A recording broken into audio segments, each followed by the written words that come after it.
acontecer com a relação entre Lula e Donald Trump? Porque, como o Trump falou, pintou um clima entre eles. Mas será que realmente pintou um clima? Ou isso é mais uma estratégia do presidente americano? Vamos analisar o que aconteceu no encontro de segundos do presidente brasileiro e do presidente americano lá na Assembleia da ONU em Nova York. E mais do que isso, nós precisamos falar sobre a decisão do Senado Federal em não aprovar a PEC da blindagem e, além disso, do Alcolumbre de decidir nem levar a plenário para discussão. Ou seja, a PEC da blindagem realmente morreu. Oi, eu sou a Thay, criadora do canal Politicando, e aqui você tem análise da política brasileira com muita coragem e sem esse viés de narrativa que você costuma ver na mídia tradicional e em alguns canais por aí. Lula está nos Estados Unidos para participar da Assembleia Geral da ONU. E lá ele fez um discurso que praticamente atacou os Estados Unidos e todos os países que de alguma forma defendem Israel. Mas isso já era de esperar, nós não esperávamos outra postura do Lula e também nenhum tipo de posicionamento diferente do presidente brasileiro. Isso porque Lula utilizou o palco da ONU não para falar para os diplomatas, para melhorar a diplomacia brasileira, para trazer novos acordos comerciais, mas ele utilizou o palco da ONU, na verdade, como um palco para sua própria base política, porque ele precisava utilizar aquele momento para agradar a sua base eleitoral, porque o Lula ele já está em pré-campanha há muito tempo. E eu venho falando isso com vocês também há muito tempo. Lula utiliza todos os espaços que ele tem acesso para fazer campanha eleitoral. E esse é o objetivo dele. Porque quanto mais acesso ele tiver a discursos que cheguem à população, para ele é muito melhor. Porque ele vai precisar trabalhar muito menos desses discursos lá no período eleitoral. Então ele utiliza esses momentos em prol da sua campanha política lá de 2026. E é claro que para manter a narrativa de Brasil soberano que ele construiu aqui dentro, ele precisava levar lá para a ONU o discurso de ataque dos Estados Unidos contra as instituições brasileiras e manter a narrativa de que as instituições brasileiras são independentes e nada vai mudar isso, nem as sanções dos Estados Unidos, que inclusive no dia anterior ao discurso do Lula lá na ONU, a esposa do Alexandre de Moraes recebeu também a aplicação da Lei Magnitsky. Não só a esposa, mas também como o Instituto de Estudos Jurídicos do Alexandre de Moraes e da Viviane, que é a esposa do ministro. Ou seja, o Lula utilizou esse momento para fortalecer a sua narrativa lá nos Estados Unidos, mas pensando na sua base aqui no Brasil, não pensando em discurso internacional, não pensando nas relações diplomáticas do Brasil e, ao mesmo tempo, ele atacou os Estados Unidos para tentar mostrar que o problema de toda a relação entre Brasil e Estados Unidos, na verdade, é Donald Trump, não o Brasil, como muitos analistas e muitos cientistas políticos vêm falando, que o problema dessa relação é o Brasil, é o presidente Lula. Mas o que isso trouxe? Trouxe um discurso do Trump totalmente diferente. Mas antes de falar do discurso do Trump, nós precisamos mencionar o seguinte. O Trump, ele fez o Macron, o presidente da França, passar por um momento, no mínimo, cômico. O Macron teve que ir até o local onde estava acontecendo a Assembleia Geral da ONU, caminhando, porque a polícia barrou todo mundo que estava se direcionando até o local e impediu que essas pessoas prosseguissem de carro, porque a comitiva do Donald Trump estava indo de carro. Então, essas pessoas tiveram que ir caminhando. E o presidente da França foi um dos que tiveram que ir caminhando. Então, foi algo muito engraçado, rodou até nas redes sociais e virou até meme. E eu achei muito engraçado, acho legal essa curiosidade para vocês. Só que, para além disso, no momento que o Trump foi se direcionar até o lugar onde ele faria o seu discurso, o que aconteceu foi um pouco estranho, porque não funcionou as escadas rolantes, que até então estavam funcionando, o teleprompter, que é o lugar onde você lê o discurso e normalmente as autoridades utilizam para exatamente trazer a mensagem que a equipe, todo mundo preparou, para que não tenha nenhuma mensagem além do que foi preparado para aquele momento, não estava funcionando. Entretanto, mesmo com todos esses problemas, mesmo assim, o Trump foi lá e fez um discurso. E ele cantou uma pedra pro Lula que eu acho que foi excepcional. E por que eu digo que foi excepcional? Porque, primeiro, ele agradou a população brasileira, afirmando que ele gostava muito dos brasileiros, que ele queria manter os brasileiros próximos aos Estados Unidos.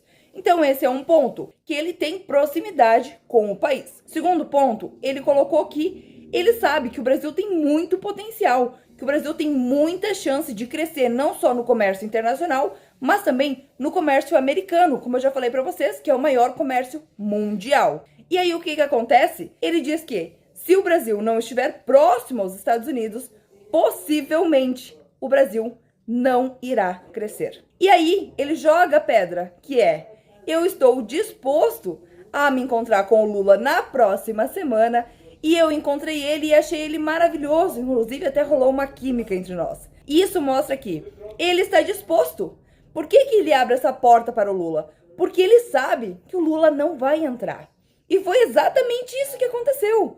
Na sequência, o chanceler do Brasil afirmou que o Lula não tinha agenda para encontrar o presidente do principal país do mundo, o nosso segundo maior parceiro comercial. O Lula não tem agenda e que possivelmente será feita uma reunião via telefone ou em um país neutro para que o Trump não consiga colocar o Lula contra a parede, como ele fez com outros tantos presidentes que foram até a Casa Branca. E por que isso está acontecendo? Porque o Lula sabe que quando for colocado as cartas na mesa de negociação, vai ter o autoritarismo do judiciário ali.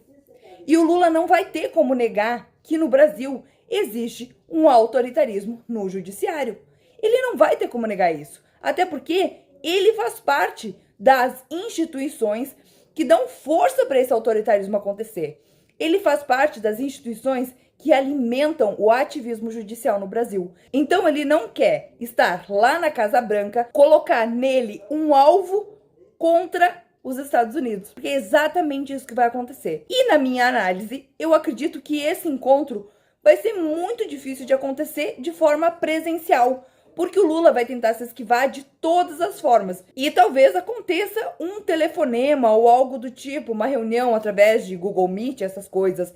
Mas uma reunião presencial, eu acho que o Lula dificilmente se fará presente, porque ele sabe muito bem que em uma reunião presencial com Donald Trump lá na Casa Branca significa que ele não terá como fugir das coisas, das atrocidades que acontecem aqui no Brasil. E o Lula não terá como responder à altura do Donald Trump e o Brasil não ficará com uma boa imagem no cenário global. E além de toda essa questão envolvendo os Estados Unidos, o presidente Donald Trump, nós também tivemos uma cena que é no mínimo trágica. A delegação brasileira que estava lá na Assembleia da ONU simplesmente saiu quando o primeiro-ministro de Israel foi discursar. E assim, eu quero trazer um ponto aqui para vocês que é muito importante. É simplesmente, na minha visão, inadmissível que qualquer país vire as costas para um país que, em toda a história, para um povo que, em toda a história, foi amplamente perseguido e massacrado. Então isso para mim é uma falta de respeito, assim, sem justificativa. Não tem nada que justifique o que eles fizeram. Eles podem defender a criação de um Estado palestino, desde que eles não defendam os terroristas do Hamas, que fizeram tudo o que fizeram em 7 de outubro.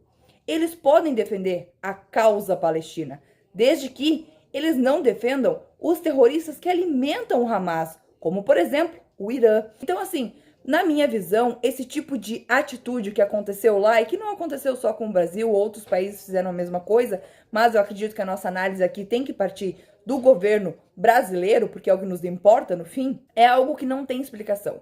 O Brasil já saiu do acordo em relação ao Holocausto e já entrou com um processo na Corte Internacional junto com a África do Sul para processar Israel por genocídio na faixa de Gaza. Então, assim, é uma construção de um problema muito grande. Nós vamos nos tornar inimigos de Israel se nós continuarmos com esse tipo de política. E eu acredito que o povo brasileiro não quer ser inimigo de Israel. Até porque eu acredito que o povo brasileiro não tem problema algum nem com Israel, nem com os judeus. Então, essa pauta do Lula, muito específica, atacando Israel por questões ideológicas, na minha visão é algo muito preocupante. E tem muitas pessoas que não estão dando bola para isso. Mas eu acho que está na hora de nós começarmos a prestar atenção. Quando o Lula saiu do acordo em relação ao Holocausto, eu fiz um vídeo para as redes sociais e está lá disponível para quem quiser assistir, dizendo por que as pessoas não estão falando sobre isso. Nós precisamos começar a falar sobre isso, porque isso é algo totalmente grave. Nós estamos caminhando para o lado errado da história, para o lado das pessoas que aplaudiram o Holocausto. É exatamente esse lado que o governo brasileiro está levando o nosso país. E nós vamos aceitar esse tipo de coisa ou nós vamos nos manifestar contrário a esse tipo de coisa? Então é isso que nós precisamos começar a pensar. Tem como criticar ações específicas do governo de Israel e, ao mesmo tempo, entender o que está acontecendo, entender toda a questão histórica, não só envolvendo Israel, mas o povo judeu e, para além disso, também entender o que significa o que aconteceu em 7 de outubro, lá em Israel, que foi cometido pelo Hamas, apoiado por diversos outros países que alimentaram esse grupo terrorista e que até hoje o governo brasileiro não falou contra eles.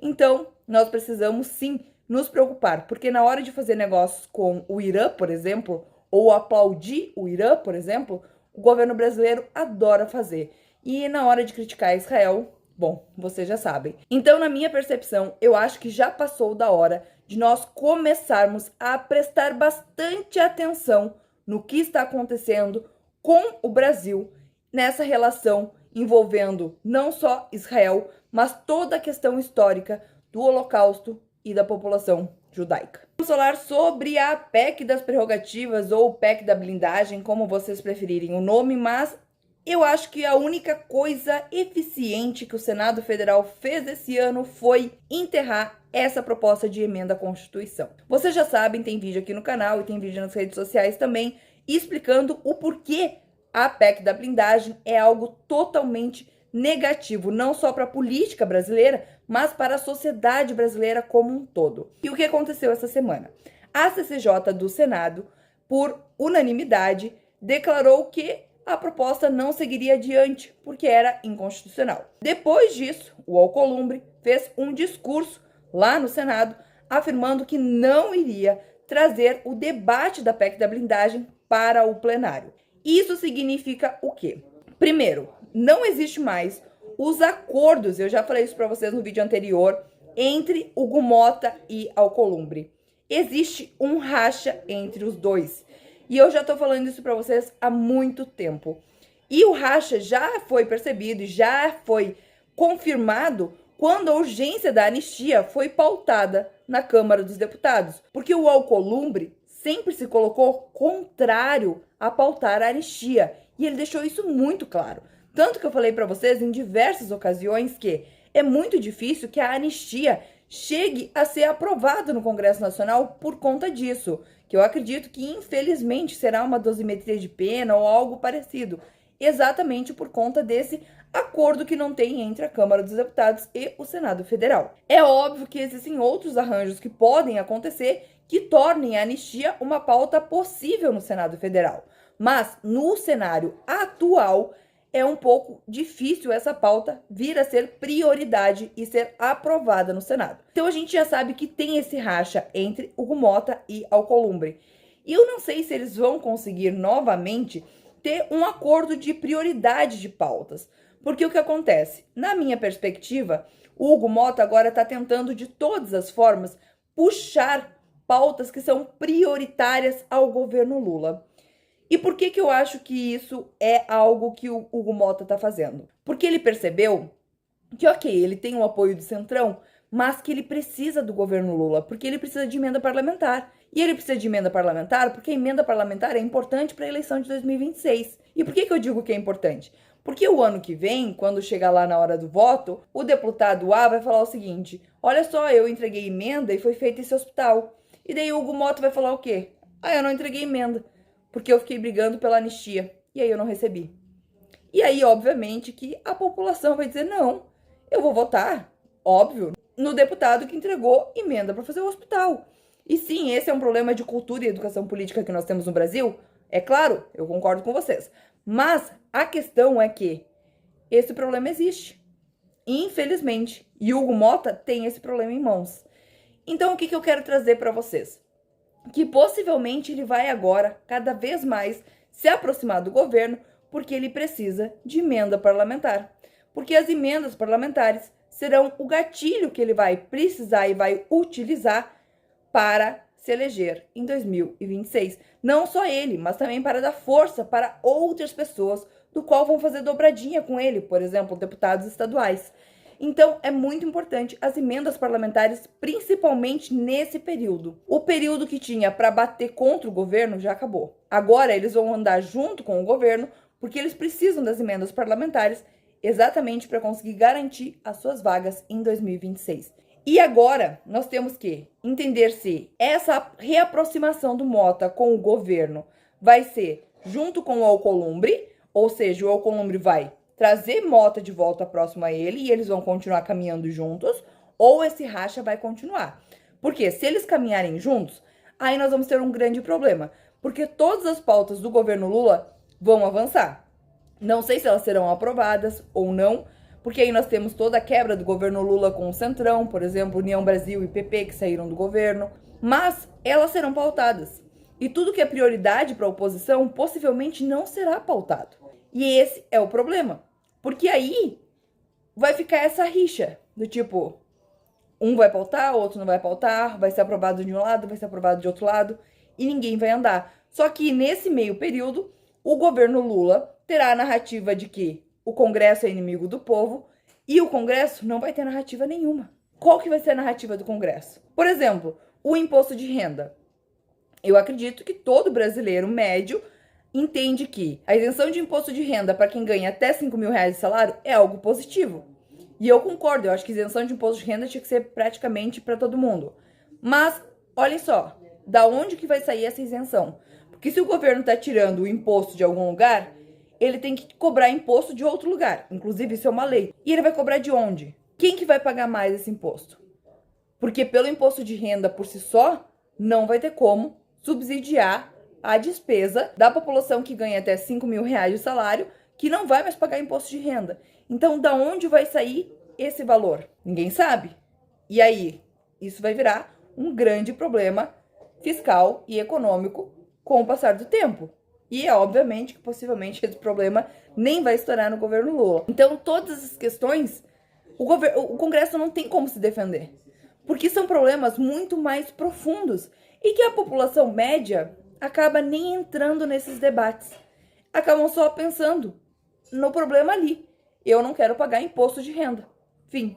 E é essa narrativa que Lula defende. Então o Congresso não tem como explicar para além disso. O Congresso não tem como defender o que eles debatem lá na Câmara para além disso. Entendeu? E esse é um grande problema. Enquanto esse tipo de coisa acontecer, possivelmente nós vamos ter um grande problema, não só na Câmara dos Deputados, não só no Senado Federal, mas em toda a política brasileira. E é exatamente por esse motivo que eu gosto tanto de trazer para vocês essas análises de como funciona o Estado brasileiro. Porque nós precisamos entender essa estrutura do Estado brasileiro para entender o porquê tais coisas acontecem, como tais coisas acontecem, quais as consequências disso e como isso implica diretamente no curto, médio e longo prazo. Porque sim, muitas pessoas acreditam que algumas políticas nem vão atrapalhar a vida delas, mas toda decisão feita por um político automaticamente atrapalha a sua vida. Por hoje é isso, eu espero que vocês tenham gostado. Nós nos vemos na próxima semana, mas não esqueça, se você quer análises diárias da política brasileira com muita coragem e sem essa narrativa padrão, me siga nas redes sociais que tem todos os dias análise para você. Vejo você final de semana que vem. Tchau, tchau.